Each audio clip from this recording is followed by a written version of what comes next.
Assalamualaikum warahmatullahi wabarakatuh. Selamat pagi, salam equilibrium. Halo anak-anak, berjumpa kembali bersama Ibu Ica Rijani. Pada kesempatan kali ini, kita akan belajar mengenai materi keseimbangan pasar. Apa sih itu keseimbangan pasar? Kemudian nanti kita belajar harga keseimbangan, jumlah keseimbangan. Tapi sebelum kita memulai, Ibu akan menyampaikan tujuan pembelajaran kita kali ini. Yuk kita simak sama-sama. Nah, ada 4 tujuan pembelajaran yang harus kalian miliki selama kita mempelajari materi tentang keseimbangan pasar. Apa saja? Oke, yang pertama adalah kalian mampu untuk menjelaskan apa itu keseimbangan pasar. Kemudian yang kedua, kalian mampu untuk menjelaskan terbentuknya harga keseimbangan. Kemudian yang ketiga, kalian juga mampu untuk menjelaskan bagaimana terbentuknya jumlah keseimbangan. Dan yang terakhir, yang keempat, kalian bisa menggambarkan kurva dari keseimbangan pasar. Nah, diharapkan selama pembelajaran kali ini, kalian mampu untuk mengembangkan nilai-nilai karakter. Yang pertama adalah bersikap jujur. Yang kedua, kalian mampu untuk disiplin dan bekerja keras, kemudian kreatif, bertanggung jawab, dan yang terakhir adalah gemar membaca. Pertama, kita pelajari dulu definisi dari keseimbangan pasar. Apa itu keseimbangan pasar? Keseimbangan pasar adalah suatu kondisi di mana jumlah yang diminta sama dengan jumlah yang ditawarkan. Kemudian, keseimbangan pasar itu membentuk suatu harga keseimbangan dan jumlah keseimbangan. Agar lebih jelas mengenai keseimbangan pasar, kita sama-sama pelajari di kurva keseimbangan. Oke, kita lihat sama-sama. Di sini, Ibu memiliki sebuah tabel dari permintaan dan penawaran buah jeruk. Di kolom pertama ada harga jeruk per kilo, kemudian di kolom yang kedua adalah kuantitas jeruk yang diminta. Kemudian di kolom yang ketiga adalah kuantitas jeruk yang ditawarkan. Untuk membuat kurva keseimbangan, kita harus membuat dua sumbu terlebih dahulu. Yang sumbu vertikal adalah sumbu P, yaitu price atau harga. Kemudian untuk sumbu horizontal adalah Q, yaitu quantity, jumlah barang, baik yang diminta maupun yang ditawarkan. Untuk membuat kurva keseimbangan, kita harus membuat kurva permintaan dan kurva penawaran terlebih dahulu. Untuk membuat kurva permintaan, kita lihat di kolom yang pertama dan kolom kedua. Yuk kita sama-sama membuat kurva permintaannya. Ketika harga jeruk 5.000, maka jumlah jeruk yang diminta sebanyak 30. Kita beri titik. Lalu ketika harganya turun, harga jeruknya turun dari 5.000 menjadi 4.000, maka jumlah jeruk yang diminta menjadi 48. Bertambah bukan? Hal ini sesuai dengan hukum permintaan yang mengatakan jika harga barang turun, maka permintaan barang akan naik. Kita lanjutkan ya. Lalu ketika harganya turun kembali menjadi 3.000 per kilo, maka jumlah jeruk yang diminta menjadi semakin bertambah, menjadi 66 kilo. Oke, kita beri titik lagi.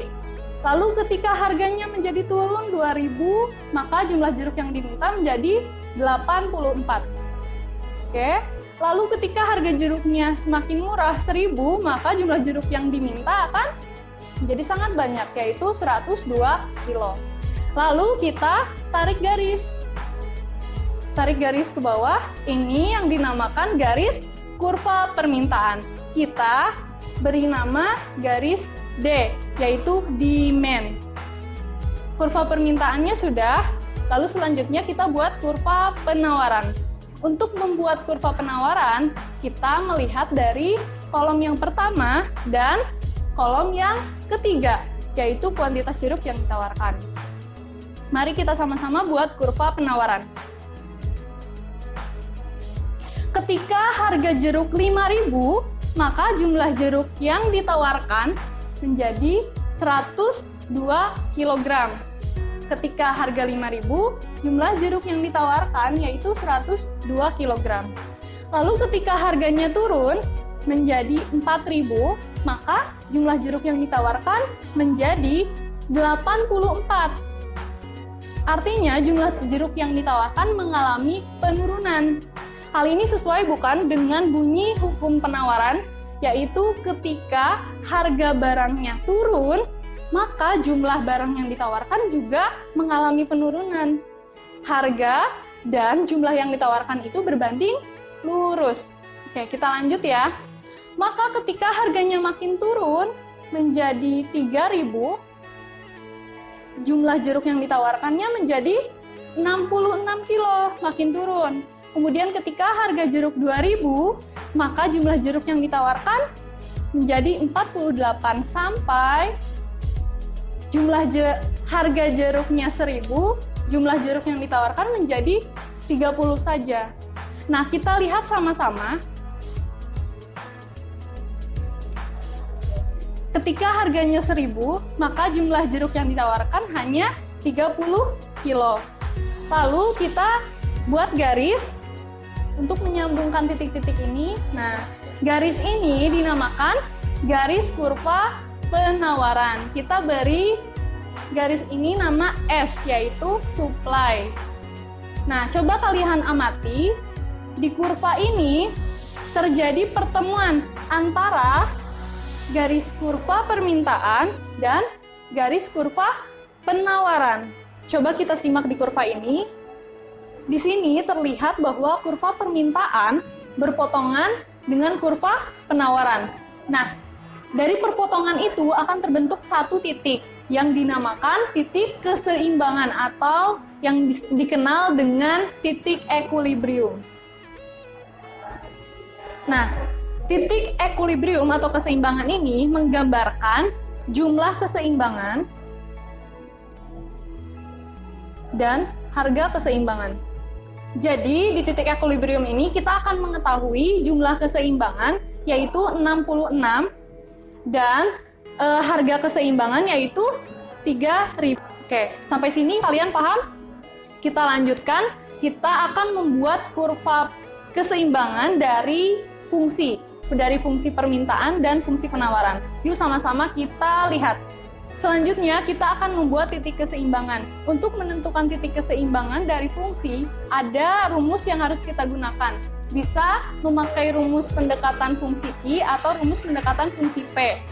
Bisa memakai QD sama dengan QS atau PD sama dengan PS. Untuk lebih jelasnya, kita coba latihan di soal. Nah, di soal ini diketahui bahwa fungsi permintaannya adalah QD sama dengan 75 min 0,5P dan fungsi penawarannya adalah QS sama dengan min 60 plus P. Yang ditanyakan adalah berapa jumlah dan harga keseimbangan. Nah, untuk menjawab pertanyaan ini, karena di sini diketahui pendekatan fungsinya adalah fungsi Q, maka kita menentukan titik keseimbangannya dengan rumus yang QD sama dengan QS, bukan yang PD sama dengan PS. Oke, kita pakai rumus yang QD sama dengan QS ya. Nah, anak-anak, sekarang kita akan mempelajari bagaimana menentukan titik keseimbangan dari fungsi permintaan dan penawaran. Mari kita lihat contoh soal berikut. Diketahui fungsi permintaan QD sama dengan 75 min 0,5P dan fungsi penawaran QS sama dengan min 60 plus P. Tentukanlah berapa jumlah dan harga keseimbangannya. Karena di sini diketahui fungsi permintaan dan fungsi penawarannya dengan pendekatan Q, maka kita menentukan rumus titik keseimbangannya dari rumus QD sama dengan QS. Langkah pertama, kita masukkan fungsi QD dan QS ke dalam rumus persamaan QD sama dengan QS. Kita tulis 75 min 0,5P sama dengan min 60 plus P. Kemudian kita selesaikan, 75 plus 60 sama dengan 0,5P plus P.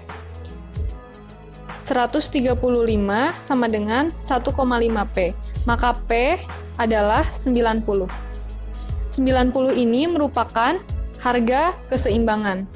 Karena kita sudah menemukan harga keseimbangan, maka kita masukkan harga keseimbangan itu ke dalam salah satu fungsi permintaan atau fungsi penawaran. Di sini, Ibu memasukkan harga keseimbangan ke dalam fungsi penawaran untuk menentukan jumlah keseimbangan.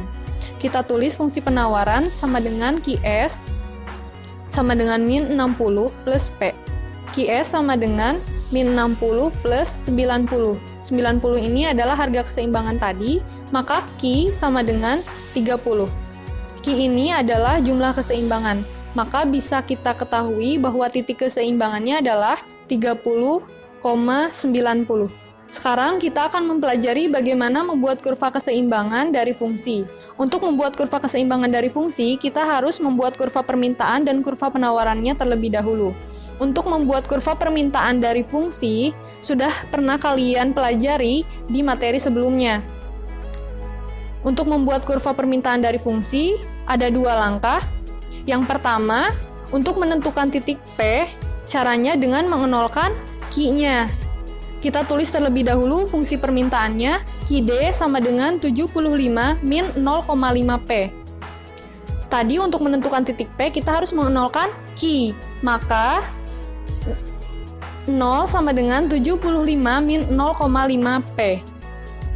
Lalu kita pindahkan P-nya, asalnya negatif, pindah ruas jadi positif, menjadi 0,5 P sama dengan 75. Maka P sama dengan 150. Ini adalah titik P di kurva permintaan. Langkah kedua adalah menentukan titik Q dengan mengenolkan P. Kita tulis terlebih dahulu fungsi permintaan, QD sama dengan 75 min 0,5 P. Untuk menentukan titik Q, kita harus mengenolkan P. Maka Q sama dengan 75 min 0,5 kali 0. Menjadi Q sama dengan 75 min 0, Q sama dengan 75. 75 adalah titik Q di kurva permintaan. Maka kita sudah mendapatkan dua titik P dan Q, titik di kurva permintaan yaitu 75,150. Selanjutnya, kita membuat kurva penawaran dari fungsi. Caranya sama dengan membuat kurva permintaan dari fungsi. Langkah pertama, kita menentukan titik P dengan mengenolkan Q. Kita tulis fungsi penawaran, yaitu QS sama dengan min 60 plus P. Kita nolkan Q-nya menjadi 0 sama dengan min 60 plus P. Maka akan didapat 60 sama dengan P. 60 ini adalah titik P di kurva penawaran. Langkah kedua adalah menentukan titik Q dengan mengenolkan P. Kita tulis fungsi penawaran QS sama dengan min 60 plus P. P-nya 0, sehingga menjadi Q sama dengan min 60. Min 60 ini adalah titik Q di kurva penawaran.